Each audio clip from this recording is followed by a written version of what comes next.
want to welcome everyone and thank you for joining us. One of the great outreaches that the Federated Church gets to do every year for the last 27 years now, we've been blessed to do an Outdoor Expo. And we do it 2 different nights. And it's been nice because for the longest time, it would sell out both nights. And we would keep expanding. But since COVID, it's not quite sold out either night. You know, some nights are better than others. But this year, both nights, we sold 320 tickets. And, I didn't get a final number of how many of those people showed up last night, but it was easily over 300. And then you count the 25 plus youth and then the 40 or so volunteers that are working. So we shove a lot of people in the gymnasium, it's a good thing. But this year, our speaker was Ray Howell from Kicking Bear Ministries. And he was here 12 years ago when he spoke the first time at our Outdoor Expo. And it was just a great chance for he and his wife, Krysta, to be here last night. And so I'm excited that I get a chance to sit down and hear a little bit more about your stories and hear a little bit more about Kicking Bear Ministry, what exactly it is, who you guys serve, and then how God's using your stories to come together and to continue this Kicking Bear Ministry, because Kicking Bear Ministry is about 26 or 27 years old now, or correct? That's right. Yes, yeah. 27 years. Yeah. So it's funny because it's about the same time that the Outdoor Expo started, Wow. And so you guys will definitely get into all of that later on. But you also had the chance today, because as people will hear, Kicking Bear Ministry is very much an outreach and a camping ministry, and very much around hunting and getting in the outdoors with people. So for those of our listeners, most, if not all of you, realize that the Federated Church owns a youth camp, WLD Ranch, which is where I grew up, and my parents still work there. It's my brother-in-law who's the director now. But you guys had a chance to get out there today, spend some time. Unfortunately, I was not able to be there because I was stuck here doing some technical things with Mike Corbett. But that's fine. We won't talk about that. Getting ready for this. But yeah, so first of all, how'd that time out there go? And just how are things going for it's over 24 hours you've been here. Yeah, right around. So I don't know. I've had a blast. I get to be here with Krysta, and she really is the joy and love of my life. We get to turn into a couple little kids and do the calling that God has called us to do. And all I can tell you is I have joy in my heart. We were out at the ranch out there, and I could not believe the amount of hay them horses go through it. They do. People were out riding horses in the middle of the winter time, and everybody's having fun. And it was kids were sliding down the hill on sleds, and I got to meet Malcolm and his wife, and we had a lot of fun out there. It was a good time. Yeah, that's good. Glad you guys got to get out there. And just so people can understand, someone asked you last night, Krysta, are you forced to come along on these trips, or do you get to come along on these trips? Yeah. No, it's a privilege and a joy. It's a time where we get a little bit more time, just the two of us, which is a wonderful treat. And then just an opportunity to meet such amazing people and see different parts of the country. So, I'm honored to be a part of. Yeah, this was not like a forced thing, like you had to come. Yeah, no. So it's good. It's good. Well, I'm glad we got that out of the way. Yeah. Well, no, I think that's important. And, because last year our speaker, and it wasn't necessarily forced, but it was strongly encouraged, but it was one of his daughters. But his daughter, who's still at home, does love that car time. Yes. And so, and as a parent, as you know, sometimes some of the best time to connect with your kid is isolated on a trip. One-on-one. And so, that's why I messaged back, enjoy the car time. Because it also, as a spouse, you don't always get that one-on-one. Even if it is in a car, it seems like an extended date where you guys can talk through the things. And as the busyness of life is going on, it's a good time. and it's a you pleasure. have no idea how much trouble I get into driving the car with you. It's awesome. That's good. Raising kids in ministry, we always said you weren't volunteering, you're voluntold. Yes. So, Yes. Yes. You know, that's a special. My wife could speak to that, being voluntold sometimes in our kids, for sure. Yeah. So I'd love to just take some time to hear your stories. And I know for those that were at the Outdoor Expo last night or will be tonight, they got a chance to hear a little bit of your story, Ray. Mm-hmm. But for those that are listening, I know I got one buddy who couldn't make it either night. And so he's looking forward to listening to this eventually. And so if you could share a little bit of your upbringing and your story as a kid and then going into adulthood, as kind of groundwork that really, as people listen and then listen to Kicking Bear Ministry's story later, they'll understand why God led you in that direction. Yeah. Going back to being a kid. Yeah. And I remember the joy of being a kid. You didn't know all was going on in the world. You woke up every day, and it's going to be a fun day. And, really for me, being home with my mom, it was awesome. She was fun. But, when Dad come home from work, it was game on. Yeah. And I don't even know how to explain the craziness when he walked in the door and he's playing with us and we're hanging on his legs and dragging us around and hooting and hollering and all of it. It was fun.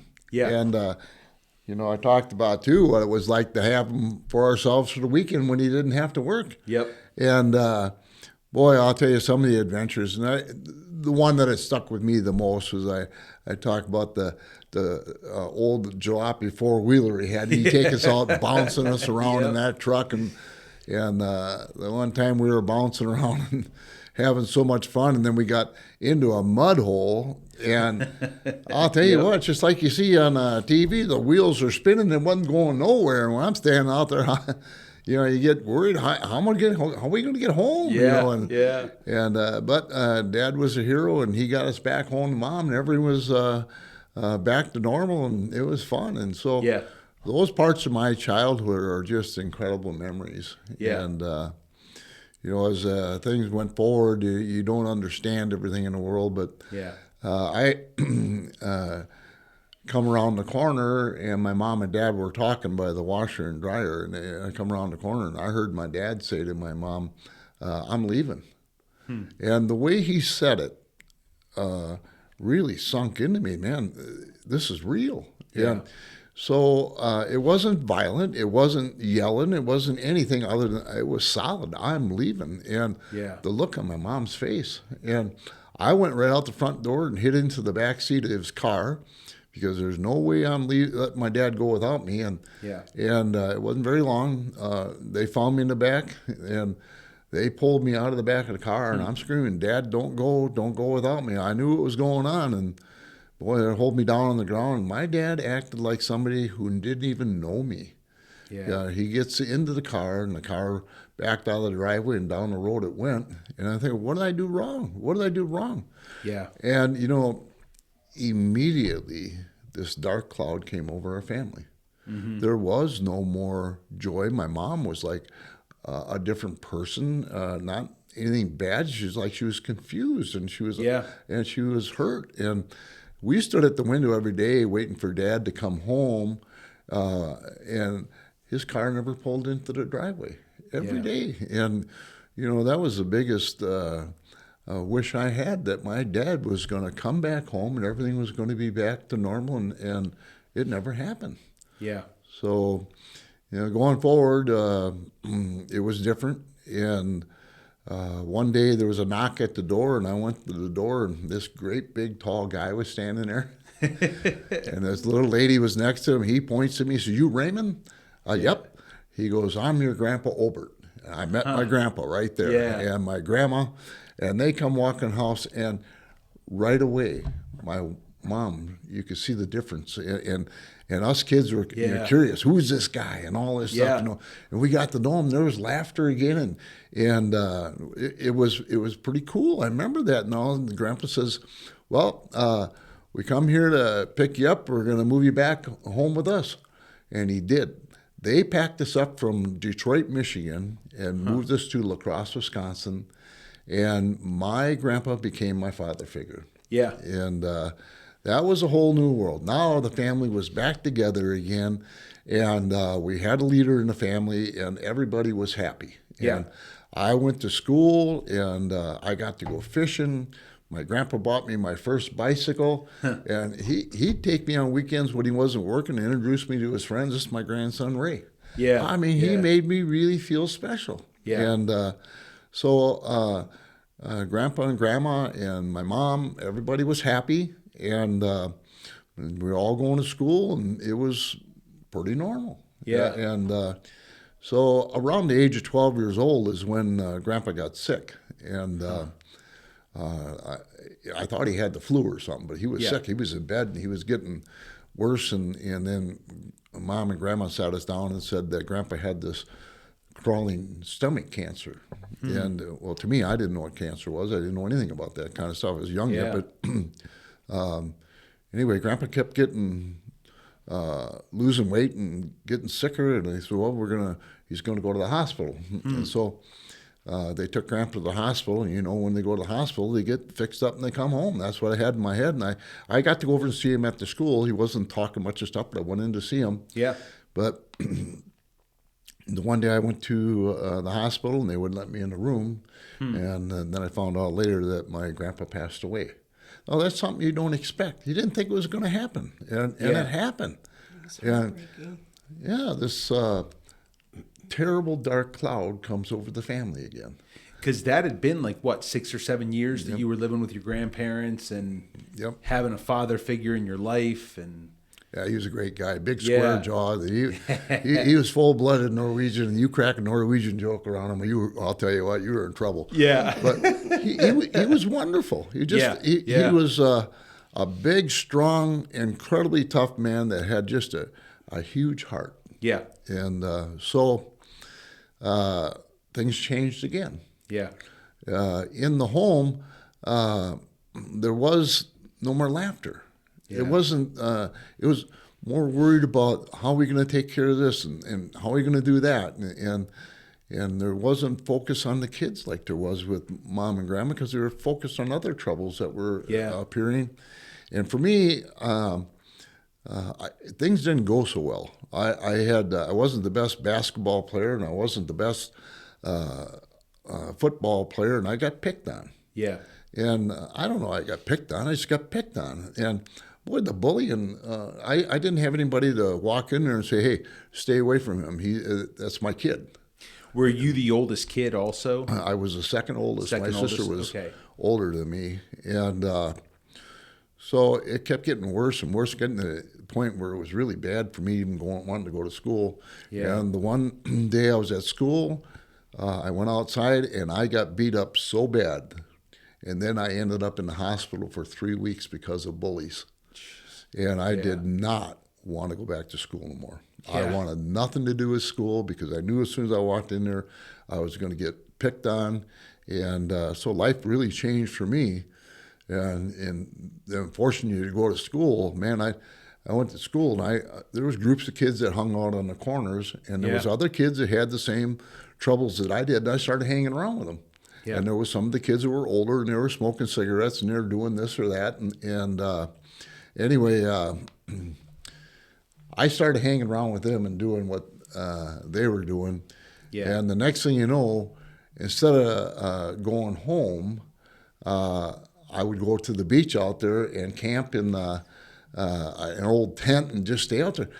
It wasn't very long. At 13 years old, I was a kid that didn't have any responsibility at all. Yeah. I didn't want to go to school because of what was going on, and I didn't have to go home. And it ends up, okay, there's a lot more fun stuff to do. Yeah, there's a whole world out there. Yeah. And so I started partying with the kids. I started drinking and smoking, and everybody was doing it. It's all normal. Started driving a car when I'm 13 years old down the back streets and all. I mean, you wouldn't believe it. Matter of fact, Wayne, my friend, was driving the car, and I was in the back seat of the car.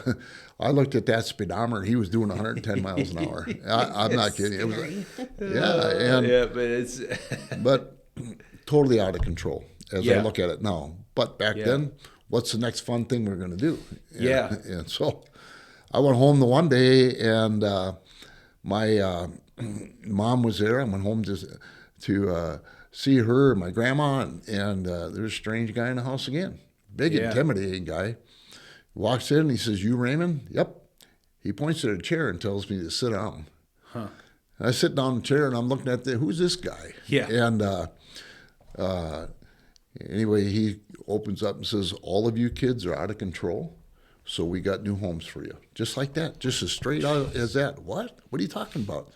They took my brothers and sisters in one car, and they took me in another one, and took me to a work farm in Holman, Wisconsin, where there was 5 other boys that were there, were the kind of kids you would never want your kids to hang around.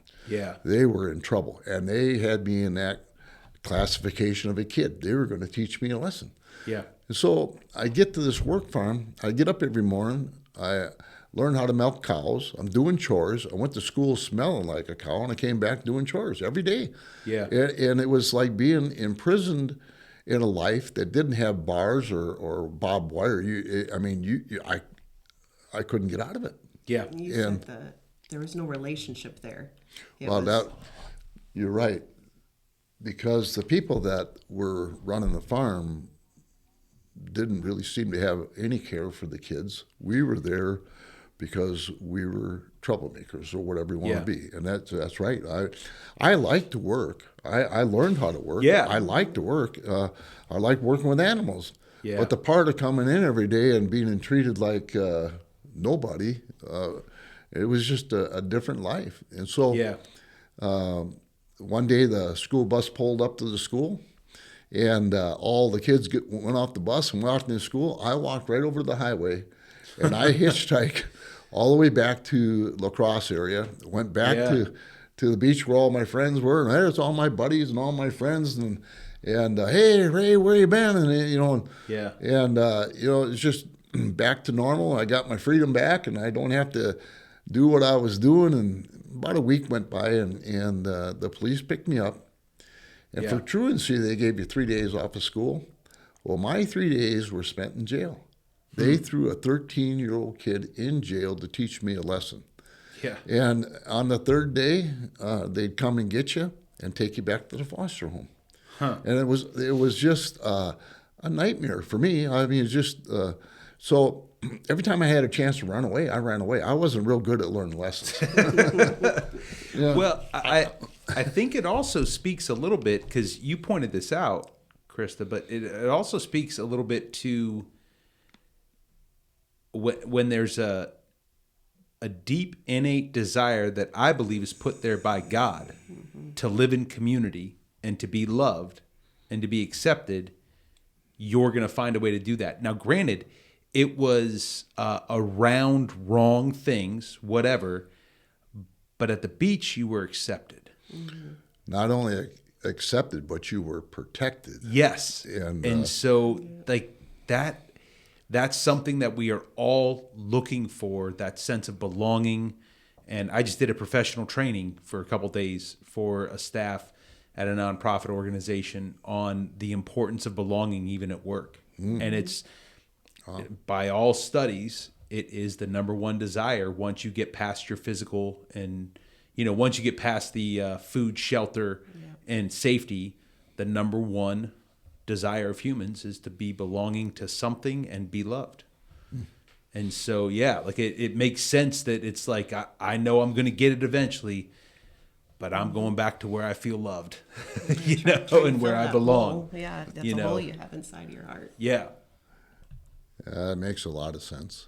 The thing about it is that to be put down and be belittled by people who think they are so something was not good.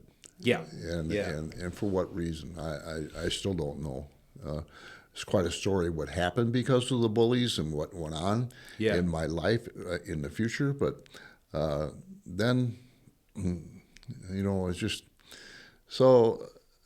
it became like an involved door. I'd run away, they'd pick me up a week or so later whenever I got caught. Yeah. And they'd throw me back into the jail. But the fifth time I ran away, I don't know why, but on my heart, I wanted to see my mom. Yeah. I wanted to see somebody that cared about me and loved me. And so I went and I hitchhiked back to the area, and I went right straight to my mom's house. And I got in the house, and there was a mom, and I gave her a big hug, and I was talking to her. But, I wasn't there 5 minutes, and the back door was covered, the front door was covered, the police were there, and they picked me up, and they took me right out in the squad car, and I can't figure this out. How did I get caught so soon? I didn't get to even have any freedom at all. I'm caught. I'm going back to jail, and I'm in the car going to jail, and they hit me. It had to be my mom that called the police. Yeah. And at that point was probably about the lowest point in my life at that time, because now I have nobody. Nobody cares about me. I'm being put back into a jail cell that nobody cares. Yeah. And boy, what a lonely thought that was. Yeah. I know now that my mom did it for my own good, and I can understand I was on a path of destruction now, but I didn't really realize it then.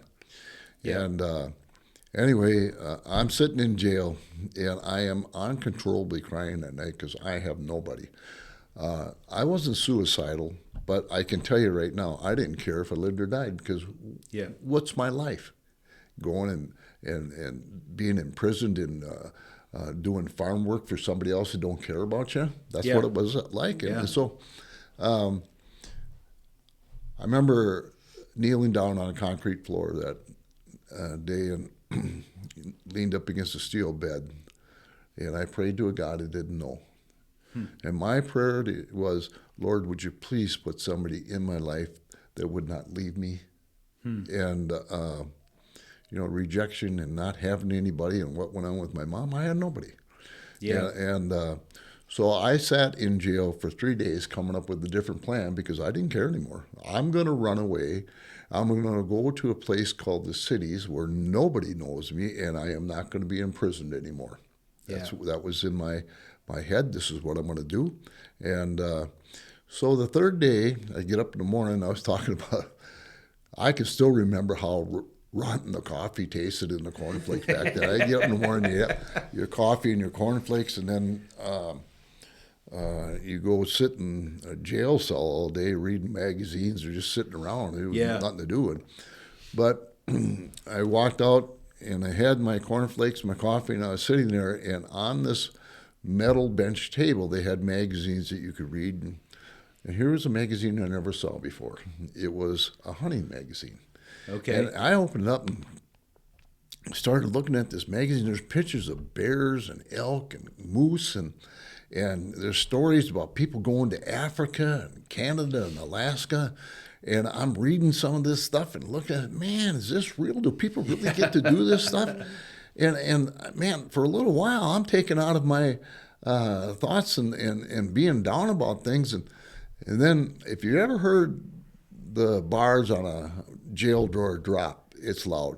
Kabang! And then the door opens, a big squeak opens up, and there he's standing there, the walking nightmare to me. Come on, Ray, I got to take you back home. And man, I'm going to tell you what, I think from the moment he said that, he knew something was up with me. Yeah. And my plan was to get in the car, get down to a certain area, and when I got to the right stop sign, I was going to jump out of the car and take off run. And just run. And run. I'm going to the cities. I'm not going to be in prison anymore. And so I'm looking for the stop sign, and I'm looking to where I'm going to run. And then he says to me, he says, Ray, he says, I seen you reading a hunting magazine. He said, would you like to go hunting sometime? And I don't know this guy.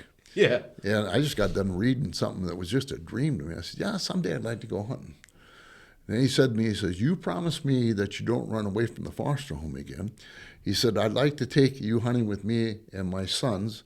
And in the meantime, I'm going to find you a better home. Now, I don't know why this guy even cared about me. Yeah. I looked at him. I'm scared to death, because I'll tell you, anybody that ever told me they were going to take me hunting or fishing, they never showed up. Yeah. But something about him And maybe because I was scared, I said yes to him. I promise I won't do it again.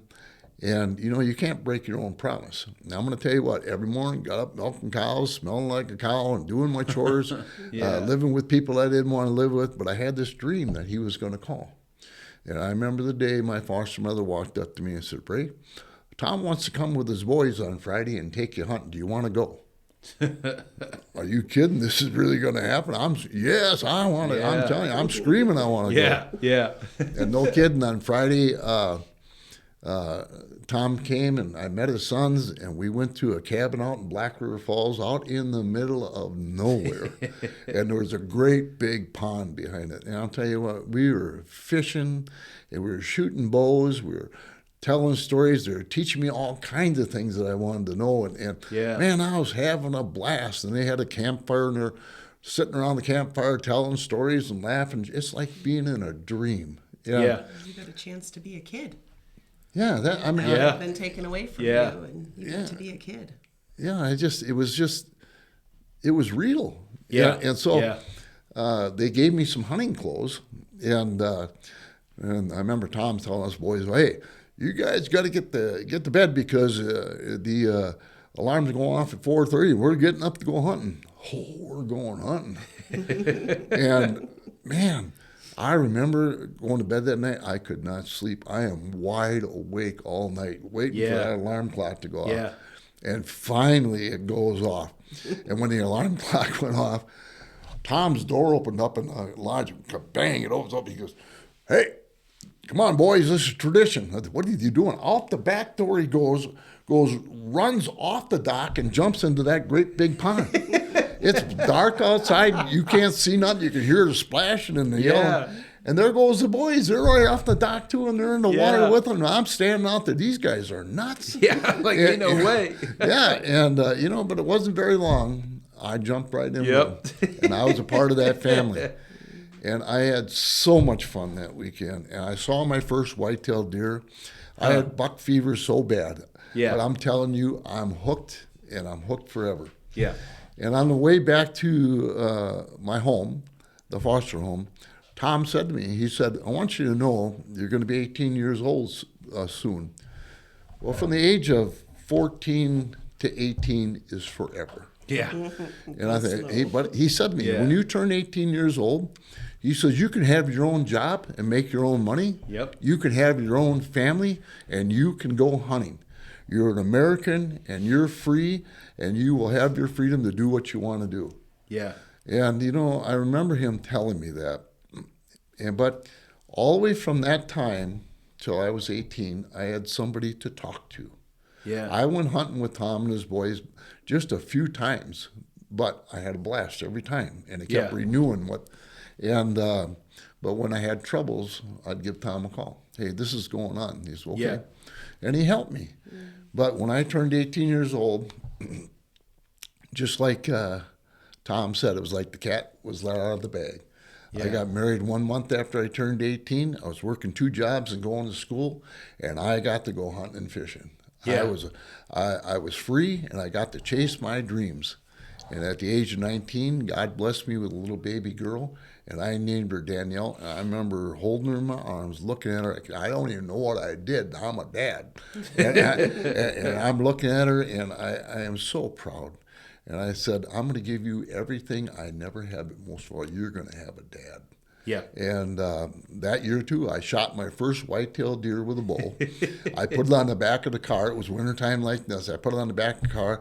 I had that deer in the back of the car for about a week. I was so proud of that deer. And, as things are going forward,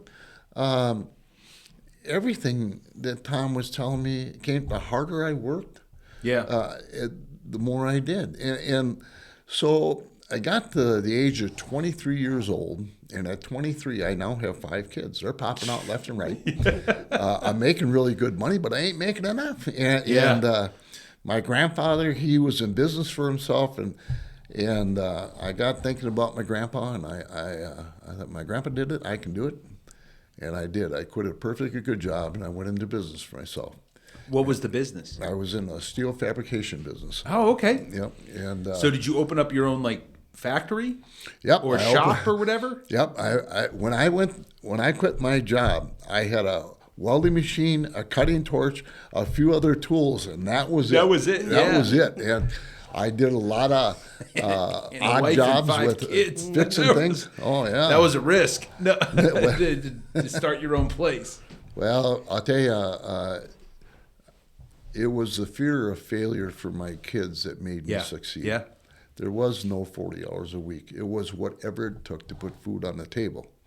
Yeah. And, the business started to grow. The other thing that happened because of being bullied, it's a little eye-opening to me.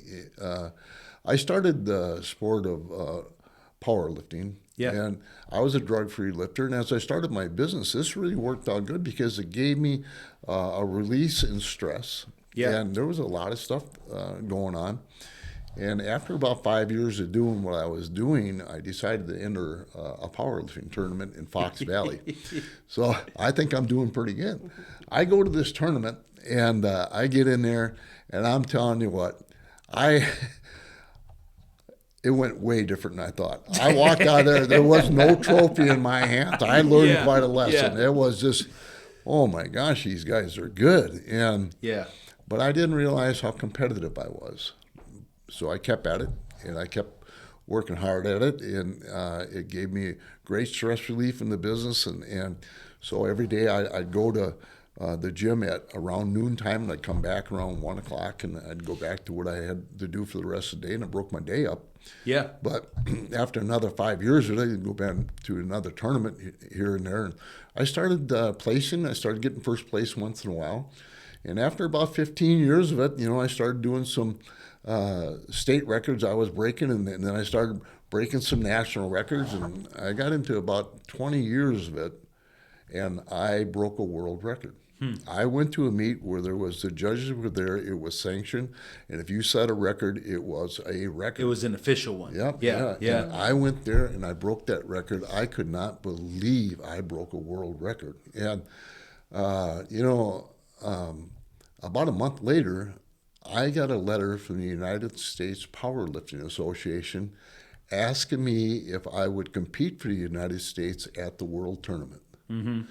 And I looked at that letter, and I said, man, I'd just hang that thing on the wall because I'd never seen nothing like that. Yeah. But, the meet was later on that year, and I trained all year for that meet. And I got to Idaho Falls, and there was the teams from Russia and Germany and Japan, and I mean, all these people looked all so different, and they were all twice the size of me. And it's just unbelievable to walk into something like that. Everything was in kilos instead of pounds. And anyway, everything I did, I met a lot of the other guys that were part of the United States team. I didn't know. But the one Russian team that was there, they were all military.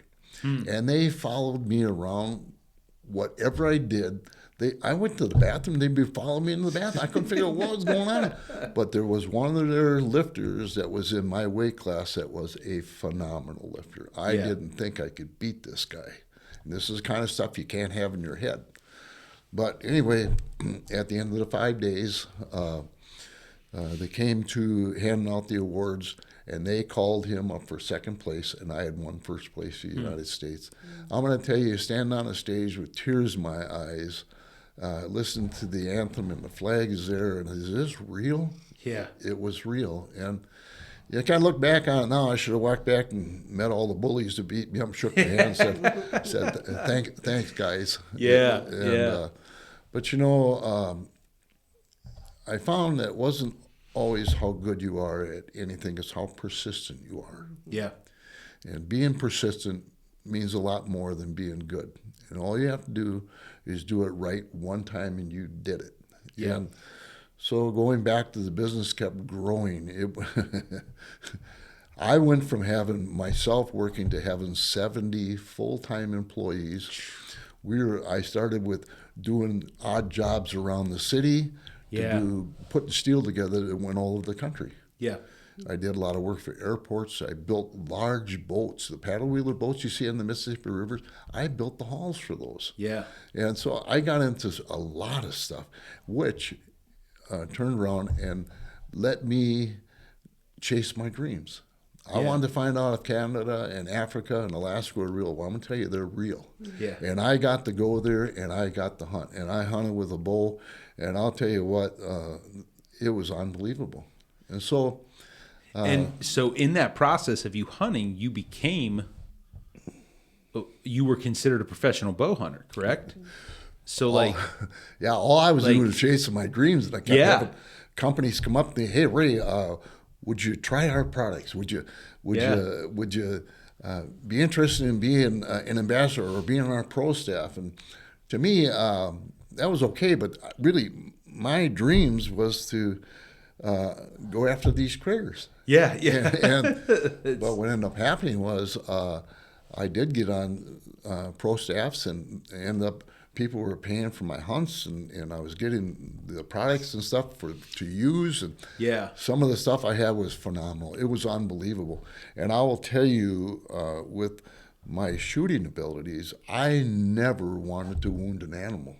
Yeah. I wanted to be able to know that when I took the shot, it was going to hit where I was aiming. So I became a perfectionist in my shooting.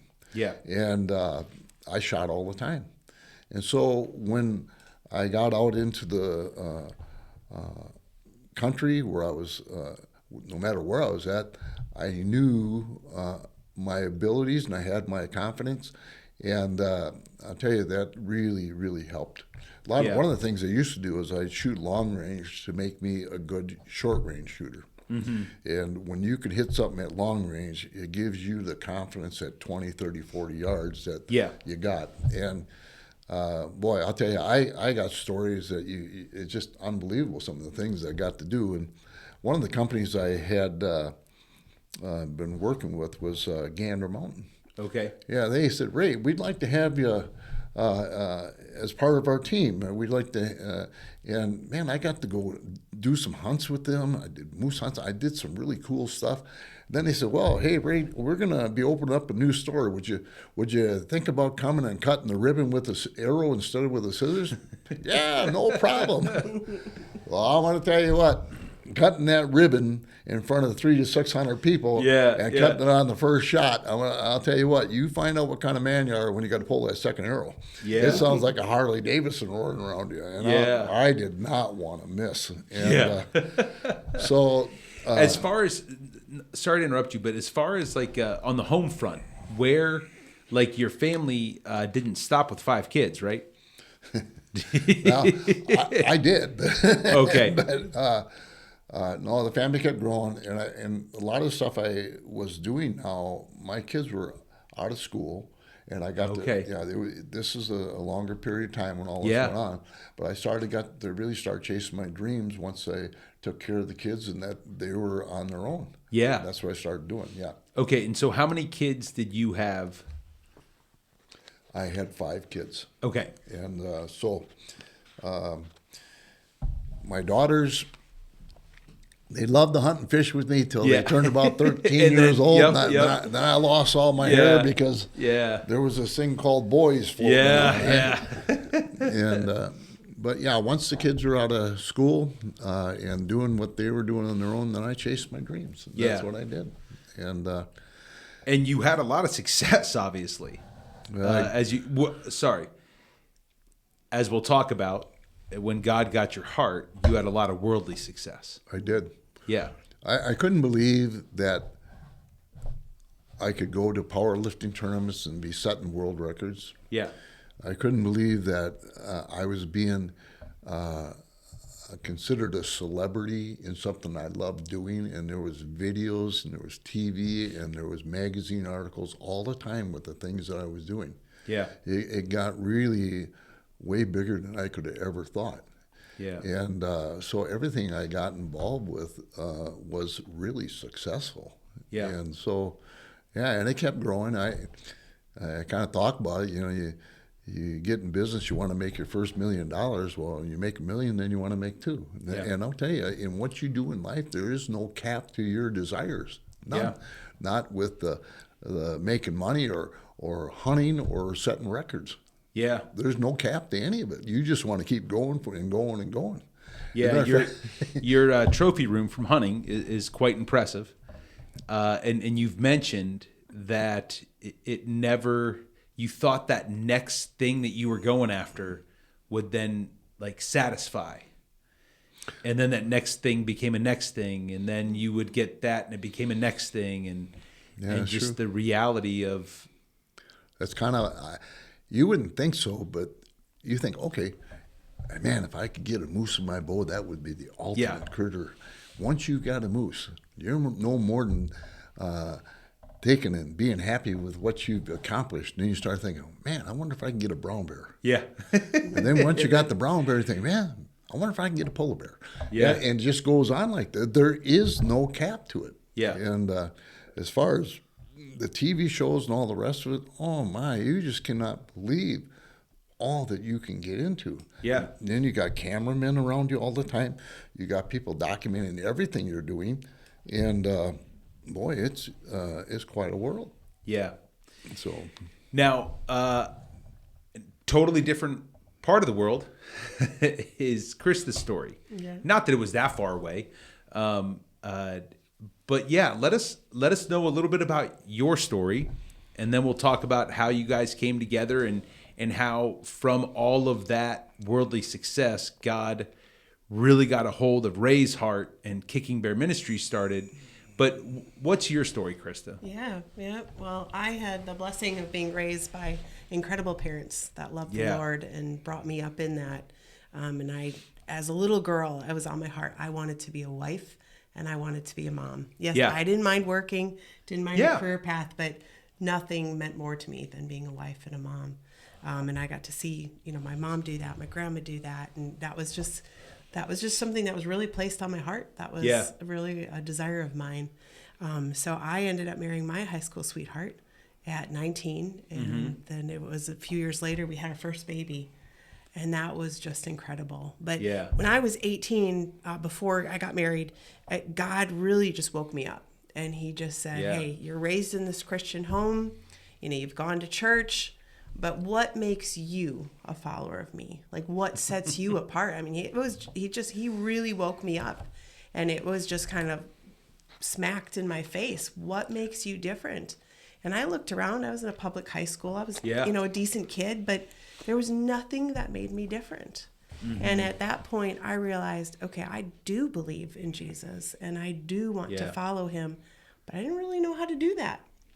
So I started my own walk with God and started to really get to know who he was and how I was supposed to follow him as a believer. Yeah, I chuckle because you guys met my mom today, and she would always say, my dad would say it too, but my mom would always say, hey, one of these days you're going to have to make this faith your own.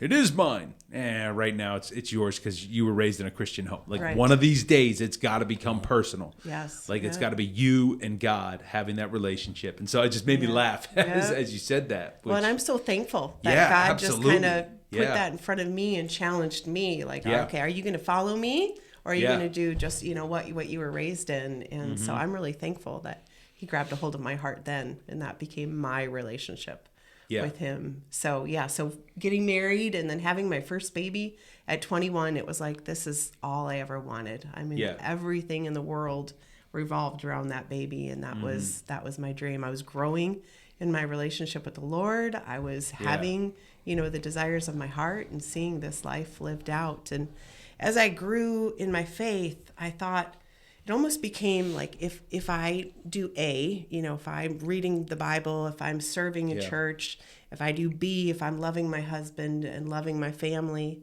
then I'm going to have this equation that's going to equal a happy life. And that really was a lesson that God said there's really not a formula for success here on earth, but just being obedient to him is what he wants. So we went on to have 20 years of marriage, 6 kids. Yeah, I was going to say, wait, 20 kids. Oh, whew, not 20 kids. I probably would have, though. I really liked having babies. But no, we were married for 20 years and 6 kids. and had been in lay ministry, serving in a church and doing everything we could for about 10 years. And then my ex-husband and I felt called to go into ministry. Yeah. Went to Dallas Theological Seminary, got trained, got equipped. We moved to Cleveland, Ohio, to church plant. And where were you guys from originally? Waukesha, Wisconsin. Okay. So a suburb of Milwaukee. Yeah. So that was home for me. So then church plant. Yep. So we moved to Dallas for seminary, and then we went to Cleveland to church plant. And somewhere in that mix, it became not about serving God and sharing his message, but it became more about my ex-husband's pride. And it was more about him being successful and achieving, a status in the church world that meant more to him than just being obedient to God. And unfortunately, our church wasn't able to get planted. We weren't able to be financially sustainable. And that really changed, and that really changed him. And he just spiraled and walked away from God and told our kids, after having them in, a part of everything we ever did, he told them, hey, this is not real. This is for weak-minded people, and I want nothing to do with it. And then to the next level, he said, the Christian church invented marriage. I want nothing to do with marriage. So he just walked away and walked out and went down a path of, just doing what he wanted to do and focused on him. So my whole world blew up. Yeah. All of my dreams of, being a wife and a mom and then being in ministry, everything just felt like a bomb went off. Yeah. It felt like the kids and I were walking around with shrapnel pieces, and you bump into one of them and you realize just how broken we were and how much that had hurt us. Yeah, literally, like you said, your whole world was turned upside down. Yep. And so were your 6 kids. Yeah. And so and they were just as broken as I was. Then you're left with the carnage. Yep. Yeah. And so what did that look like? Well, we had to leave. Our house was foreclosed on. Van was repossessed, so it was absolutely left with nothing. Just a pile of debt that I didn't know was there.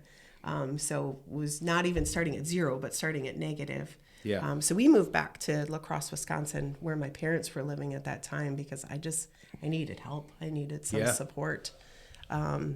And from there, really just worked every day to rebuild and to help myself heal and help the kids heal. I worked full time to provide for us. I went back to college and finished my degree in accounting, and I had us in church. I mean, I felt like there were many days I was just dragging myself through life, but I knew we had to keep moving forward. We had to heal. There wasn't an option. And the difficulty is, I guess, not to disagree with you, there is an option. You could have imploded. Yes. Yeah. But I also fully understand what you're saying is that I can't do this to my family. Yes. Like I can't be the second parent that does this. Right. And so you just keep going. And the difficulty is like, am I even healing? Are we even healing? Are we just taking that next step forward? Yeah. But how important it is for obedience, even when you don't understand or it doesn't make sense. Yeah. Or you can't see God or feel him. Yeah.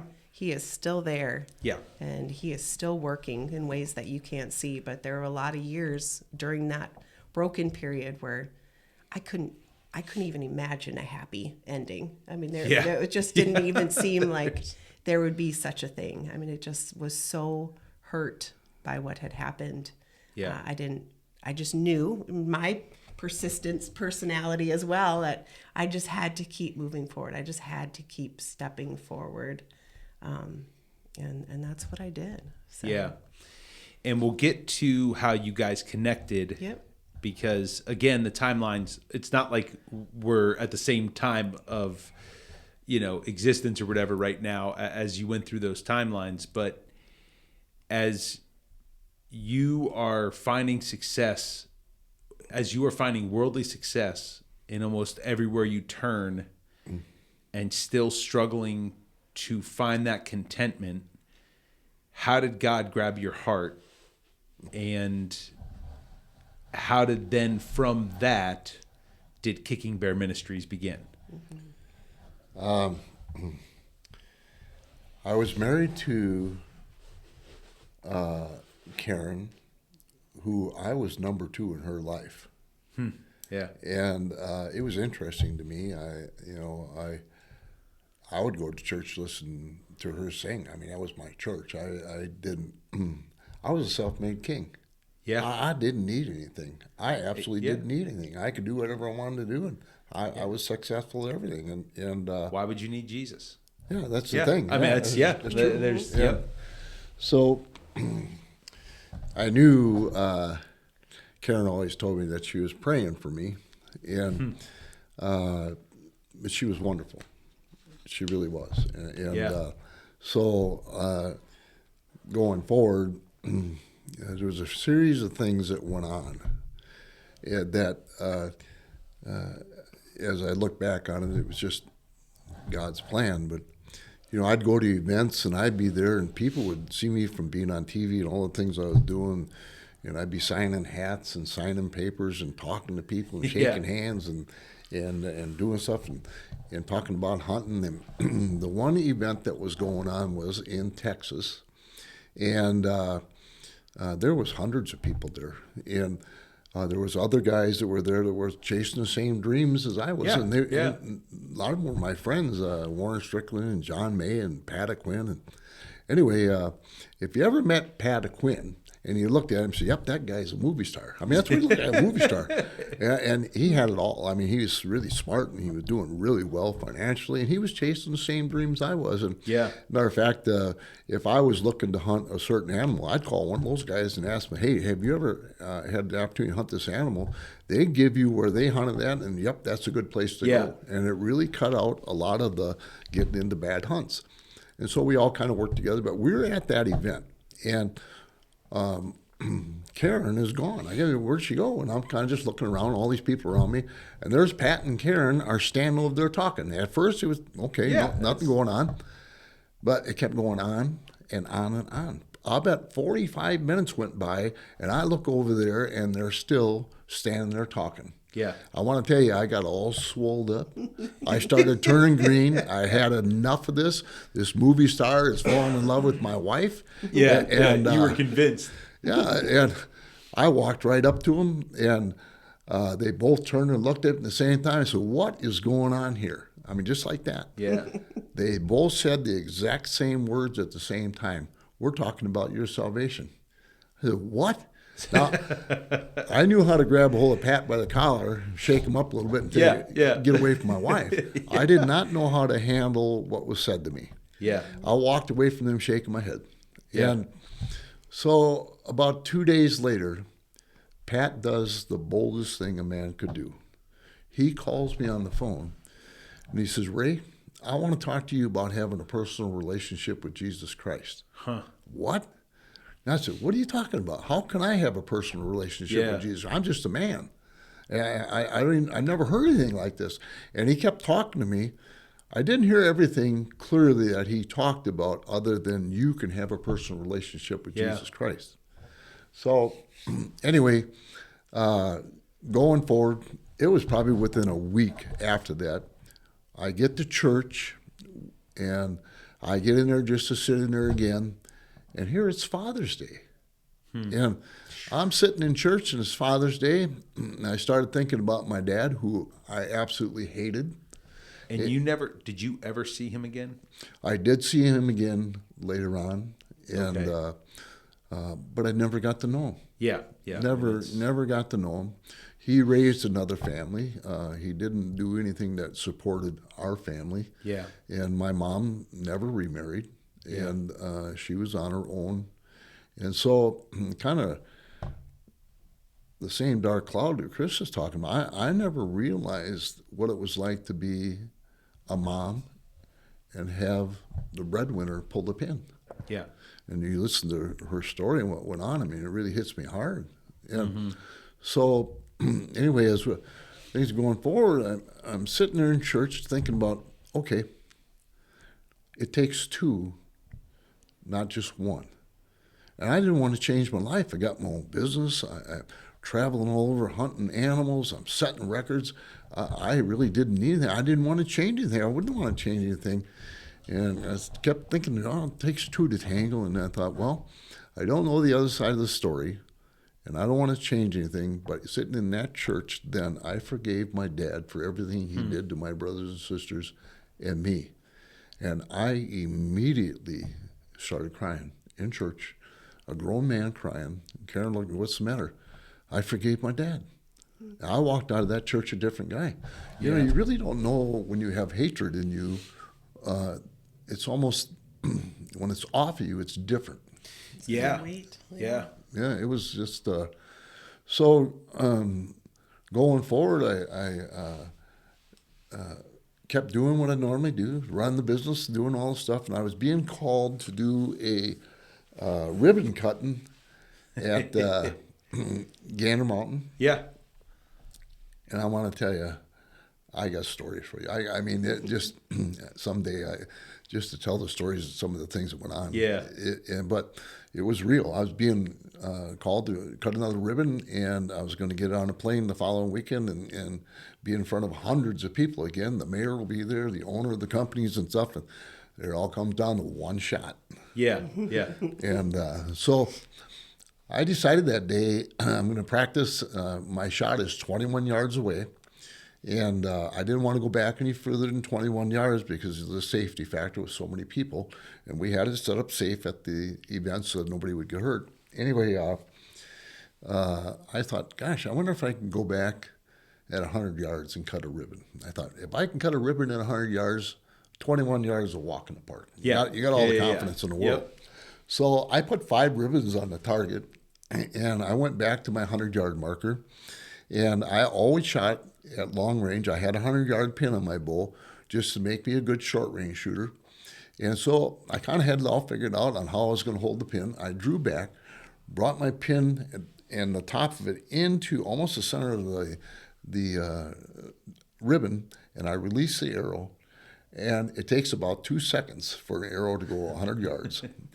And in the blink of an eye, I cut that top ribbon. I cut that ribbon. I could not believe it. I cut a ribbon at 100 yards. Man, I'm getting all swole up. Yeah. So I grabbed another arrow, and I did the same thing. I cut the second ribbon, and then I cut the third, the fourth, and the fifth. I cut all 5 ribbons in a row. And I'm looking at that. How did I do that? I know how hard it is to hit a pop can at 100 yards. Yeah. I just cut 5 ribbons. And I thought, man, God had to be guiding these arrows. And I thought, you are one dummy, Ray. Nobody will ever believe you did what you did because you don't have your camera guy with you. Yeah. And why didn't I have a camera guy? And so, but I'm thinking, man, this is unbelievable. I walked up to the target. There, all 5 arrows are down the center of that target, and the ribbons are laying to the side. Yeah. I thought, man, God had to be guiding. This is humanly impossible to do. And I kept thinking that. And I pulled the arrows out and pulling them out, just can't believe it. I get to the last arrow and I pull it out. And I started thinking to myself, man, God had to be guiding these arrows. And I was thinking, has God been guiding my arrows ever since I was 5 years old? Huh. Did everything happen to me happen for a purpose? Yeah. And then what Pat Quinn said to me about having a personal relationship was in my head. And some of the things that went on with Karen and the things that were going on and being married to somebody who loved the Lord, all these things are right there in front of me. And get the arrow out and I'm having a good shooting day. I'm going to put 5 more ribbons on the target and I'm going to shoot it again. So I put 5 more ribbons on the target, and I turned around and started walking back with the bow in my one hand, the arrows in the other, and boy, I just kept thinking about it and thinking about it. And then it was just like somebody hit me in the back with a club.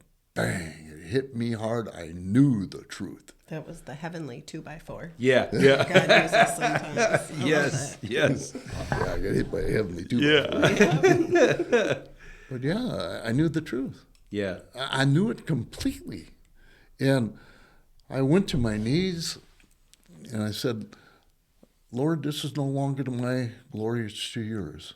And I raised my bow and arrows up and I asked God to forgive me for my sins. Mm-hmm. I asked him to guide me for the rest of my life. What do you want me to do? What should I do? I know this is true. And I'll tell you what, in the next couple of minutes, I had more wisdom come in my head than I've ever had. Huh. And he put it on my heart right there. You've only got so much time on this earth. And I knew I didn't know if I had tomorrow or not because I had friends that were in accidents or they were sick or things were going on and they were gone. Yeah. But then he just put it on my heart, my trophy room that has hundreds of animals that are mounted in there. Someday when I die, they're going to be on somebody else's wall. My name's not even going to be on them. So what did I accomplish there? Nothing but for Ray Howell. Yeah. And then all the money I had in the bank. I want to tell you, if you have a lot of money, you don't know who your friends are. You really don't. And I think to myself, okay, when I die, I can't take the money with me. What did I accomplish there? Nothing but for Ray Howell and what he's doing. And the records that I set in powerlifting, I wanted to be the strongest 242-pound man that ever walked the face of the earth. I wanted to set records that nobody would break. And then I knew, too, in my heart, that someday those records are going to be broken. Yeah, even there's always someone else. Somebody's going to beat them. And what I accomplished there, my name's not even going to be in the record books. Yeah. Nothing but for Ray Howell. And that's when God put it on my heart right there. Those are distractions. I want you to let the distractions go. I want you to go forward and let every kid know that no matter what his problems are, I have a purpose for them, and that purpose is for good. And there I am. I made my second promise. It's kind of interesting. I promised Tom Pokey I wasn't going to run away from my foster home. Yeah. And Tom said he was going to find a better home for me and take me hunting. Well, here I am. I made my second promise, and I know where my next home is going to be. And instead of being a hunter of critters, now I'm a hunter of men. Yeah. It's pretty interesting to me when I think about it. And going forward, all that had gone on going forward, it was nothing easy about anything. I made the decision to get away from the business, to get away from the hunting and the powerlifting. I was going to go forward and put on these events for kids that were totally free to them, bring them to these events, have the time of their life, and let them know that God has got a purpose for them. Yeah. And that's how Kicking Bear got started. So 27 years ago, all this takes place, and the main mission of Kicking Bear is, I forget what it says in your website, but something about putting a bow in the hand, in a kid's hands who's at risk. And are all the kids that come as far as campers from single parent homes? No, we don't hold back on anybody, but we focus on the kids that are from broken homes and have troubles in their life. The thing about it is, and that's why God put it on my heart, that the camps had to be totally free to the kids, because my mom couldn't afford $5 or $10 for me to go to a camp. So God put it on my heart right there. You can't charge for the camps. I had to figure it out. I had to figure out how I was going to make a living and how I was going to raise the money so that the kids could come to the camp and do what we're going to do. And all of this, too, just so you know, I had no idea what I did. How did I make such a promise? And I started reading the Bible, and I found out that I am not the first one who has made a decision to follow Christ. Yeah.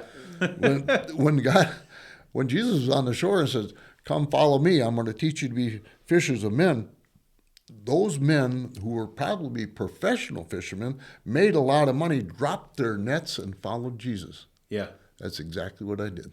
Yeah, I dropped my nets and followed the Lord. You had a radical transformation, and you were, a self-made king in your 40s, and you gave it all up to follow Christ and do what He put on your heart to do. Yeah. Yeah, everybody thought I was nuts. All my friends. Absolutely. I was going to ask, so, because obviously your friends, your business partners, what is your problem? Like, are you having a mental breakdown? And that's honestly still get that probably would have asked, but maybe for different reasons now. No. But in the midst of that, was Karen, like, was she supportive, obviously? Oh, and when, yeah, I mean, because she didn't care about all the worldly stuff anyways. She didn't care. And Yeah. She had a total kingdom focus in all that she did. And she always shared the gospel with everybody just by her actions. Yeah. But the moment I told her I wasn't going back to the business and I wasn't going hunting like the way I did and I wasn't going to be setting records, that God was calling me to a ministry, she had tears in her eyes. She said to me, she says, "You do what you think is best and I'm sticking with you." Yeah. I found out what it was like to have a warrior bride.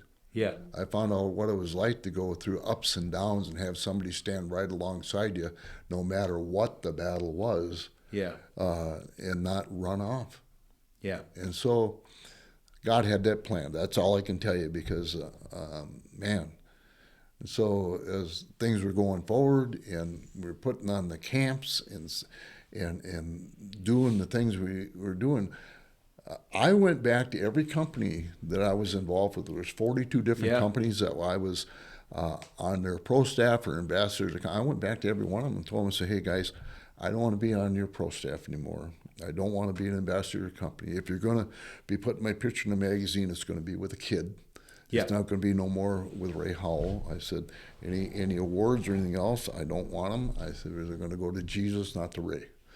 And boy, that turned into a two-edged sword. And then you're right, people thought I was nuts. I heard people say, "Yeah, Ray Howell, he dropped right off the face of the earth." Yep. The fact of the matter is, got on the front line, got in with a lot of kids that were having troubles like I did, or even worse. Yeah. And watching their lives get changed around by being able to share the truth with them was amazing. Yeah. And Kicking Bear started to grow. And we were in one state, and then we were in the next state, and it just kept going more and more, and how God was growing it. It was in His time, and how He was helping me being able to financially do what I do. I mean, man, it just kept. It'd be like most of your summer was gone. Now it's my whole year this is what I do. Yeah. And so going forward. There was nothing easy about everything, and I can't even tell you how many hours a week that I was putting in, because some weeks there'd be 2 or 3 camps a week. Yeah. Oh, and, but I no longer was rich and famous. I can tell you I had joy in my heart. Yeah. So as COVID come around, Karen had gotten really sick. Yeah. And so I was really focused on taking care of Karen, and I thought we had this thing called cancer beat. And then the cancer had moved into her bones, and things really went south. Yeah. The thing about Karen was, Ray, I got joy in my heart. I'm going to heaven. And all this pain and suffering she went through, I never left her side. I had to be 2 different people. I had to be the person taking care of her, and I had to be her husband that I loved very much, and it was tough. Yeah. And when she took her last breath, it was just a whole different life for me. And, when the Bible says 2 become 1, that is true. And how that happens is when a husband and wife are in Bible study together and the cord or 3 are there, I'm going to tell you what, it takes away a lot of the arguments, it takes away a lot of the problems, and the 2 of you are standing together to take on the big storms. And that's what happens. But this was a storm that I never prepared for. Yeah. So a lot of things went on. I never grieved before, didn't have anything to ever grieve about. And man, things changed for quite a while. I think for about 2.5 years, I didn't laugh. Yeah. And I didn't even probably smile. I kept doing what I do, but there wasn't the same guy. Yeah. I made a promise to the Lord to do what He called me to do till He took me home. Mm-hmm. I can honestly tell you that promise is probably what kept me alive. Yeah. Because you get to a point where you don't care. Yeah. And anyway, that's kind of where I was at with stuff. Yeah. And Yeah. But I was just doing what I was called to do. It was just me and my dog. Trying to be it. faithful Yep. to continue with Kicking Bear. Yep. But definitely grieving and trying to work through the loss of your wife, which is understandable. And so going back to your story, Krysta. Yep. And how did you, were you aware of Kicking Bear? How did you get involved? And I guess, how did you guys meet? Yeah, And how God worked that out? Yeah. So when I had to relocate my family back to La Crosse, Wisconsin, and we were all broken, I'd heard about Kicking Bear. Yeah. And my oldest boy at the time was 13, and he was, from a little boy on, wanted to be out in the woods. I mean, he had that outdoorsman put in him by God. So when I had heard about Kicking Bear, I thought, well, that would be a great spot for my Logan. So we'd go to the camps, and my older daughters and I would volunteer. The younger kids would be able to participate. And I kid you not, it was like a weight was off of our shoulders when we were there. We were in the outdoors. We were laughing. I wasn't worried about how I was going to provide. I wasn't worried about, all the weight that I was carrying for our family. It was a day we just got to be together and have fun. Yeah. And so I had known Ray and I had known Karen. Karen and I had been in Bible studies. So I knew them and knew Kicking Bear. And through the years, I continued to serve where I could. Yeah. My son, Logan, got paired with a mentor. And that man would pick him up. And then there was a group of men that he'd go hunting with and fishing and duck hunting.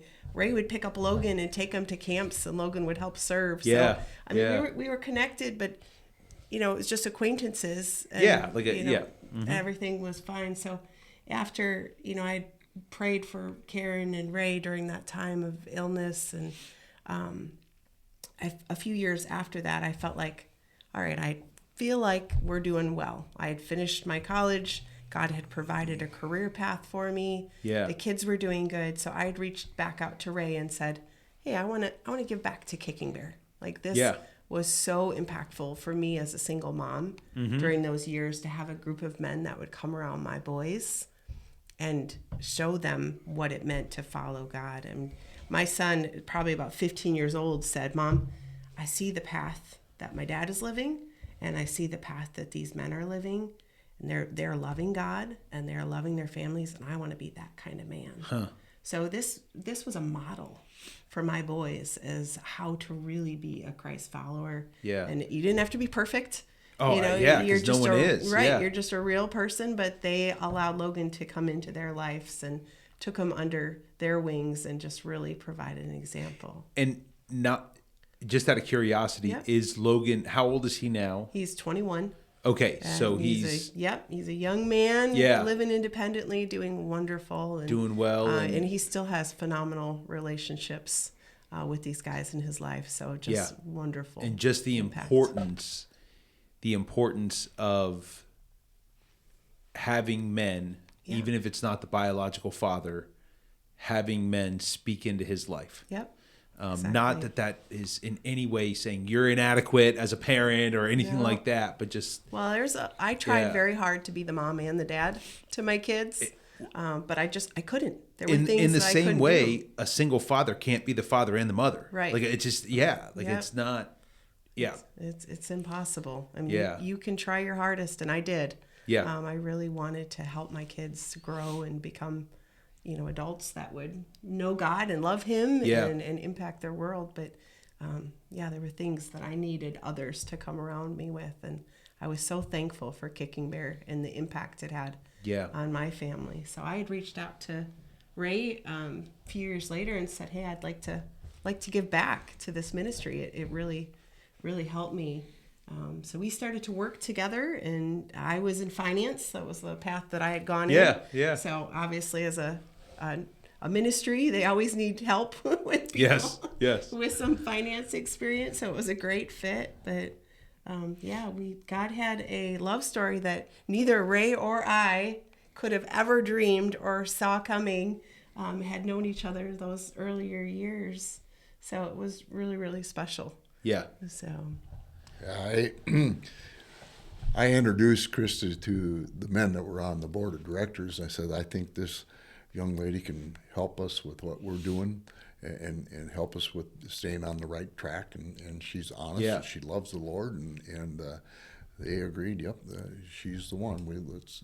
That opened up the door so I could work with her more. But the cool thing is she called me and said, hey, Ray, we're going to the water ski show. I know you, if you ain't got nothing going on this weekend, you want to come with the kids and me, we'll go to the water ski. So I took the dog and I go down the water ski show. And I started doing some things with her and ended up going to church. And she was at church. It was just, I don't know how to even say some of the things that went on, but it was kind of funny that quite a while after Karen had went to heaven, I had different ladies come and talk to me about dating or going and doing this or doing that. And I'm going to tell you something. When you are alone, you are very vulnerable. Yeah. I don't care who you are. Yeah. It was like a whole different world to me. And it seemed like the only thing I could trust anymore was my dog. And, so I came home one night, and there was a strange car parked in my driveway. And I walked into the house, and here is this lady that I met. She was a nurse sitting on my couch. Yeah. I didn't even know she could be there. I said, hey, what are you doing? Oh, I'm waiting for you to get home. I said, you are? Yeah. She says, I'm waiting for you so we can spend some time together. And I just looked at her and I said, hey, me and my dog are going to go out looking for deer. And I said, I'm going to be gone for quite a while. I mean, if you're going to stick around, you can, but I won't be back till pretty late. Yeah. And I made a promise to myself that night that I was not going to date those women because I knew if I got get involved with the wrong person, they're going to pull you down the wrong path. Yeah.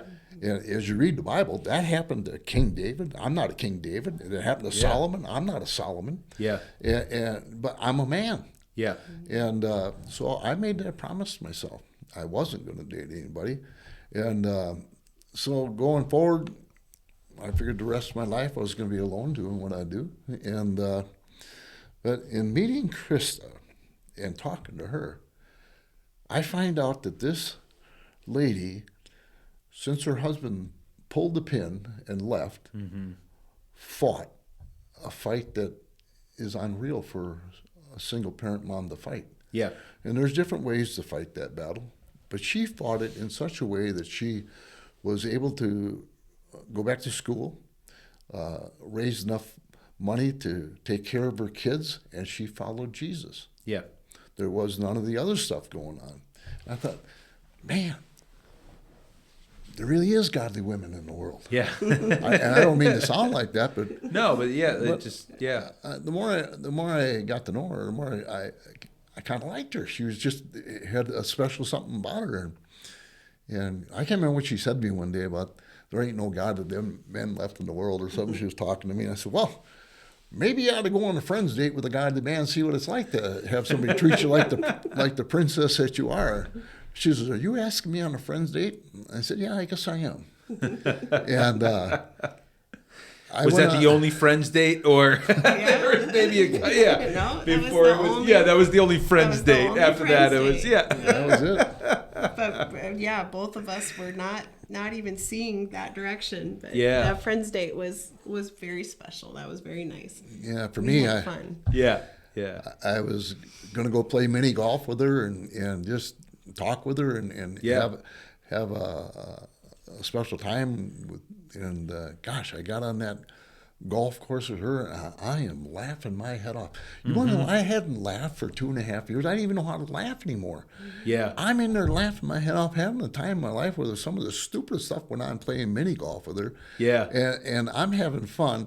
And the one time, I don't remember exactly what happened, but it was so funny. I would about put my arm around her just to give her a squeeze and say, man, that's crazy. You know. And I thought, oh, man, don't do that. Yeah.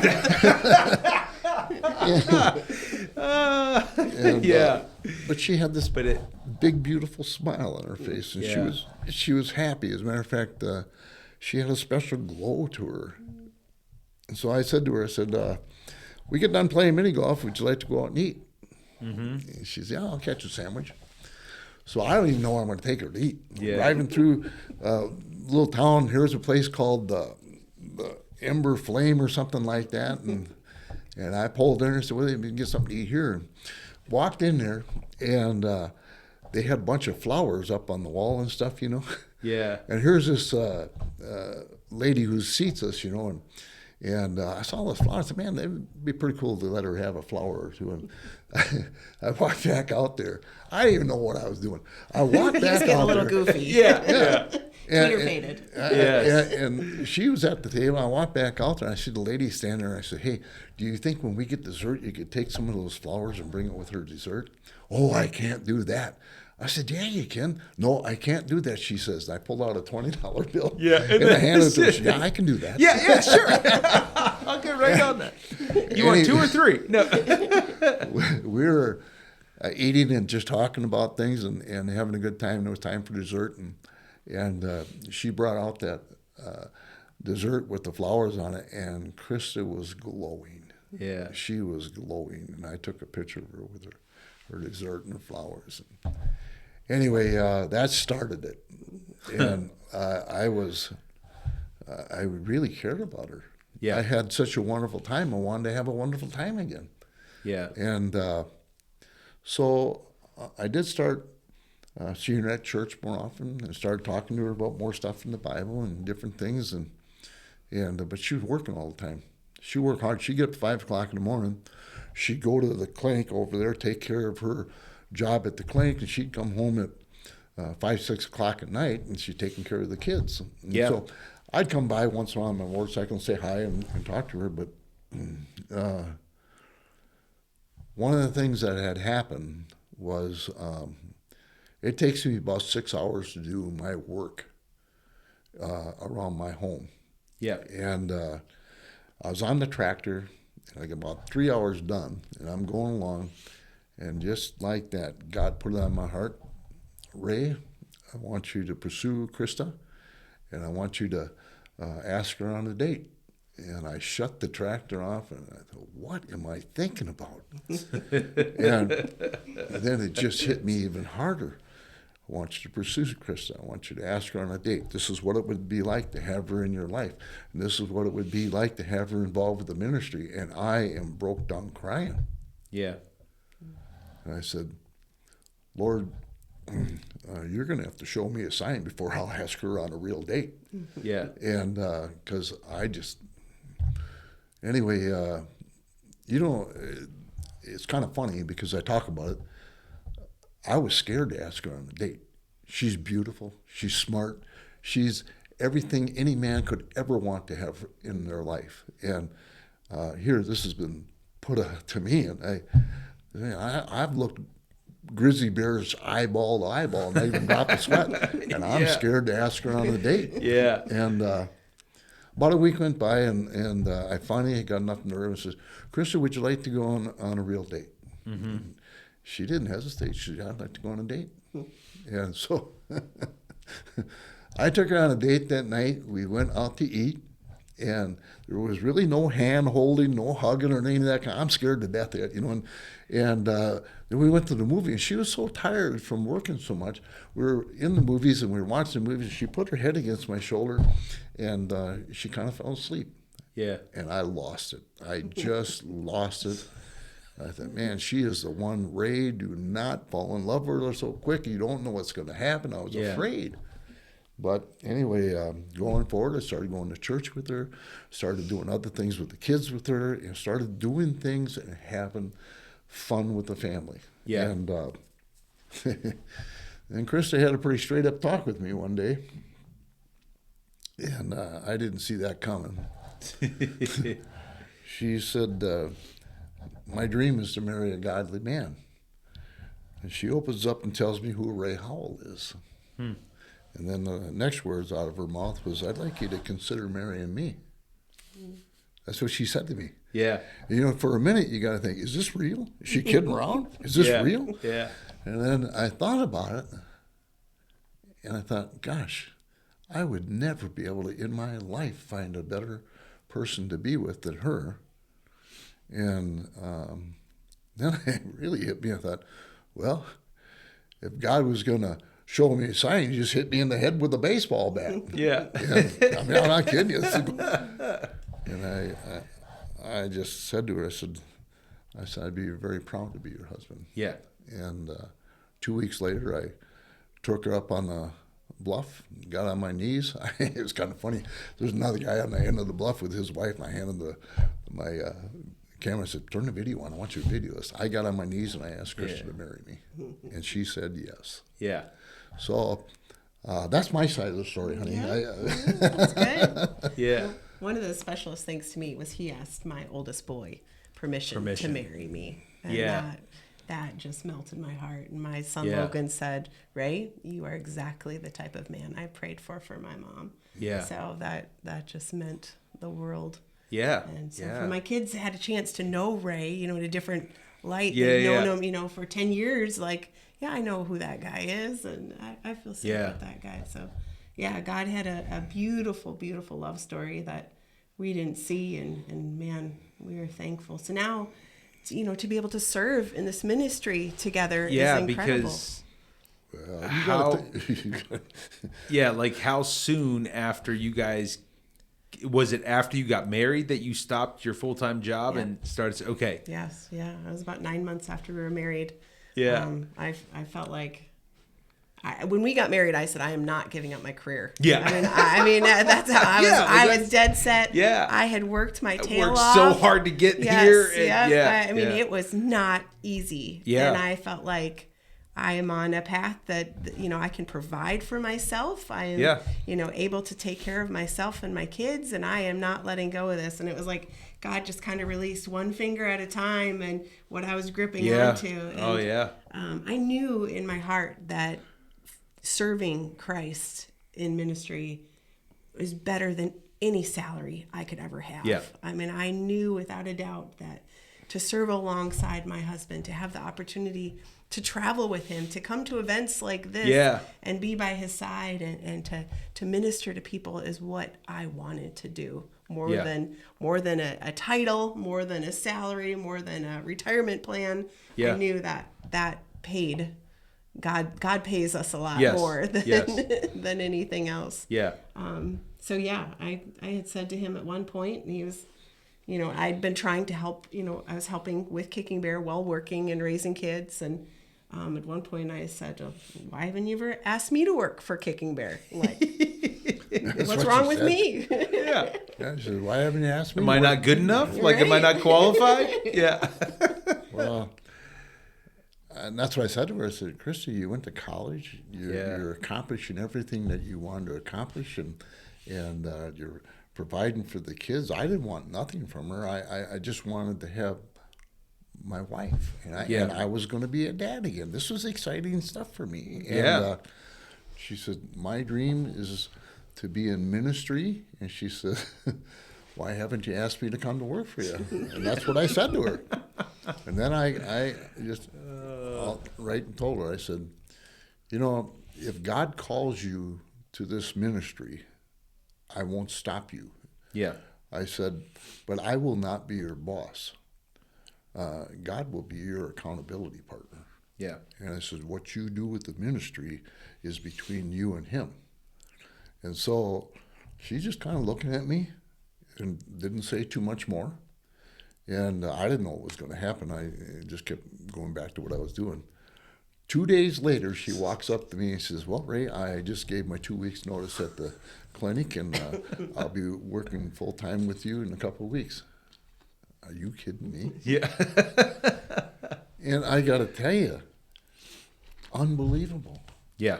Unbelievable. Yeah, I couldn't afford the money that she was making at the clinic, but she didn't care about the money. And the fact of the matter is, she dropped her nets. Yeah. Yeah. To do the calling God's called her to do. Yeah. She didn't care about their stuff. She wanted to serve Christ. Yeah. And so here I am this weekend in Pennsylvania, a long ways away from home, and I am with the gift that God gave me to do what we're called to do. Yeah. Be disciples to make disciples. Yeah. So I have laughed and I have joked. I have turned back into the character that I had been at one time, in being happy in my heart. And being a dad again has been a whole new ball game for me. Yeah. Life has changed. But I'm going to tell you something. I'm happy. Yeah. So I can't believe that God would love me that much, that he would give me such a gift. Yeah. And it's not a fake gift. It's a real gift. And in my life, I've met so many people that claim to be Christ followers or claim to love the Lord, right up until it comes to something financial or something that comes up. All of a sudden, you realize there's people that use Christ for their own gain. And all you can do is pray for them. But I talked to Krysta about it, and I said, Krysta, we get married. I said, I would like to have our Bible verse for our marriage be about the 3:15. Yeah. And she said yes, and we promised each other that we would be in Bible together every day that we can be, and we have. And I want to tell anybody, I don't care how in love you are right now, there's going to be storms coming. There's going to be things happening. And if you don't have Christ in the middle of your marriage, it just is one more thing the devil's got you by the hand and pulling you down the road. And all he wants to do is tear your marriage apart and put your kids on the streets so he can turn them into puppets. Yeah. That's the way it is. And anyway, I'm sorry. No, but I get emotional about what God has done. It's a good reminder, and we just got done. We're getting back into a different sermon series tomorrow, but we just got done on a sermon series of the title was Why Family Matters. You know, and so we've been talking as a church the importance of family, the importance of marriage, the importance of discipling your kids, the importance of if God has given you the privilege of discipling other kids in the church. You know, like if you're the Sunday school teacher or youth group leader, or, you know. There's a lot of, it takes a village to raise kids. And so, I totally agree with the opportunity that we have and the importance of it. And, the reality is I've heard it said before by a number of different people, when you get married, that's when the battle really starts with Satan, because again, that's a representation of the gospel to the world. Yes. That's a representation, so like you have to have God at the center, and you have to make sure that that's, that you're fighting together instead of against each other. Mm-hmm. Sometimes you forget, like, your spouse is on the same team, not the enemy, and that, like, we all have that problem of like, man, when did I get here where I think she's the enemy or he's the enemy? Like, that's not what this is. But again, that's the enemy's always putting seeds of lies and doubt and dissension, especially in the home. Yeah, I kind of look back on it and what you're talking about.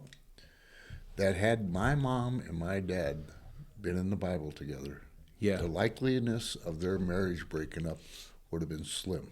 Yeah, and I would have had a dad, and I would have had an upbringing that would have been a good, normal upbringing. On the other hand, what the devil did to my family and what he did with my dad and my mom, God has turned around and used it for good. Absolutely. So I don't know how it's kind of like the bullies that beat me up. One day I'm getting beat up and I'm in the hospital for quite a while. Next thing you know, I'm standing on a stage winning the world record because of the garbage that they did to me. Yeah. And I don't know, it's just...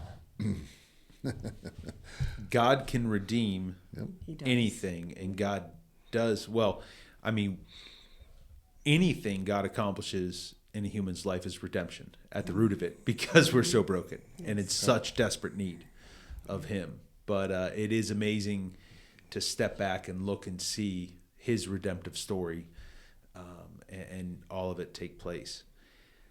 Well, thank you guys so much. I appreciate getting to know a little bit more about you because, again, there was a lot of details there. Like in our conversations, I knew some stuff, but nowhere near the details. And I think it's something that the listeners and viewers will appreciate as well. And so it is amazing. We're going to try to, I know this won't upload and be published for a few weeks after when we've recorded it, but for those at home, we're going to try to get a couple hours before, actually no, maybe like an hour to relax before we rinse and repeat from last night, which is great. We're excited about tonight's Outdoor Expo and the opportunity and to meet different people and new people that are coming, and to be able to share what God has put it on your heart to share tonight. And so we're excited about that, and praying about the Holy Spirit to move in a mighty way tonight. But well, thank you everyone for joining us on the Federated Squared Circle, Wrestling with God's Word. We will see you next episode, and I hope you really enjoyed this conversation with Ray. I almost said Ryan. I don't know why, but with Ray and Krysta Howell, and just the tremendous blessing that they've been over this weekend. We'll see you next episode.